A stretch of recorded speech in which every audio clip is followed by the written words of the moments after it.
हे कार्यक्रम आयोजित करून दिलेला आहे. सराट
भाजी नदी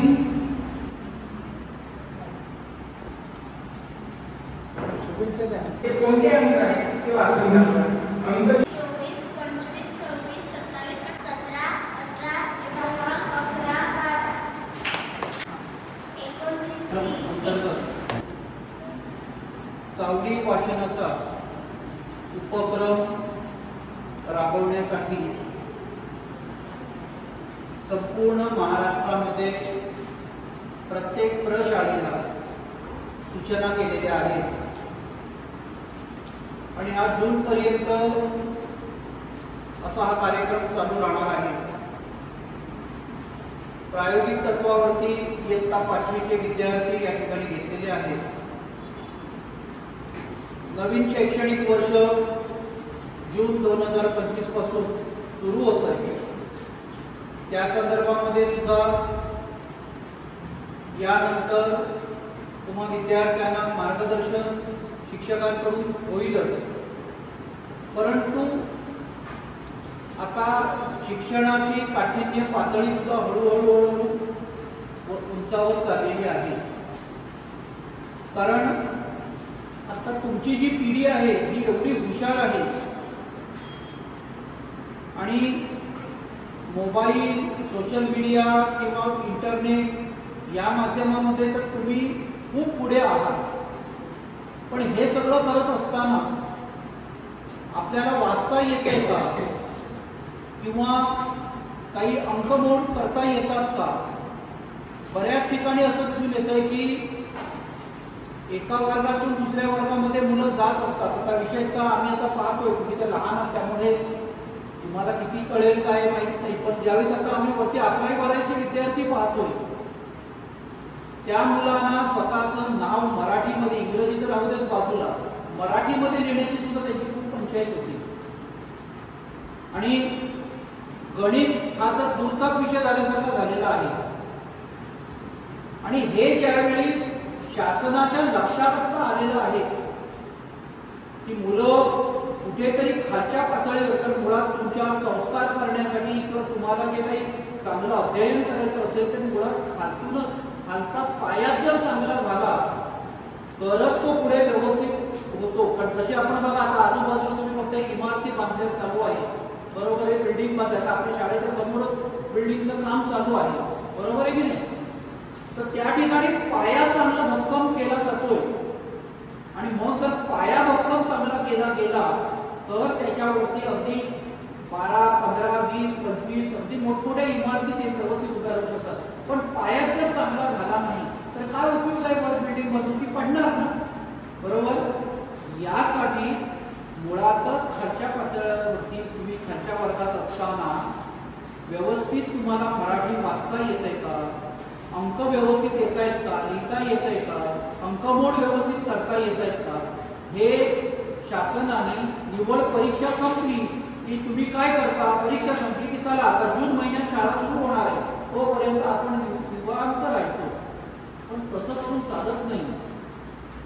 थोडा आपण अभ्यास केला पाहिजे, आवड म्हणून पुढच्या वर्गामध्ये सुद्धा काय आहे ते क्युरिओसिटी म्हणून थोडंसं केलं पाहिजे. सुट्ट्याच्या मध्ये असतात त्याचा काही ते सत्कारणाचा वापर केला पाहिजे. तुम्ही खेळा, मजा करा, बाहेर जा, फिरायला जा, पण किमान 1 तास काहीतरी लिहून काढलं पाहिजे, शुद्धलेखन काढलं पाहिजे, पाढे पाठ केले पाहिजे, पाढे लिहून काढलं पाहिजे, हे केलं पाहिजे. आणि हे सगळं करत असताना सुद्धा तुम्ही सगळ्या विद्यार्थ्यांची जबाबदारी आहे की आपल्या शेजारी सुद्धा जर कोण अशिक्षित, अडाणी असतील किंवा त्यांना लिहिता वाचता येत नसेल तर त्यांना सुद्धा तुम्ही शिकवलं पाहिजे, त्यांना शिक्षित केलं पाहिजे, त्यांना सुद्धा स्वतःचं नाव लिहिता आलं पाहिजे, त्यांना सही करता आली पाहिजे, त्यांना सुद्धा अंकमोड करता आले पाहिजे. अशी तुमची स्वतःची जबाबदारी आहे. तेव्हा हे सगळं करण्यासाठी मी तुम्हाला आता शुभेच्छा देतो. आणि सर्वांनी शाळेची परीक्षा जरी आपली संपली तरी सुद्धा हा उपक्रम अखंड चालू राहणार आहे आणि हे आपण सगळ्यांनी चांगल्या रीतीने हे सगळं करायचं आहे अशी मी तुम्हाला शुभेच्छा देतो आणि माझे 2 शब्द पूर्ण करतो.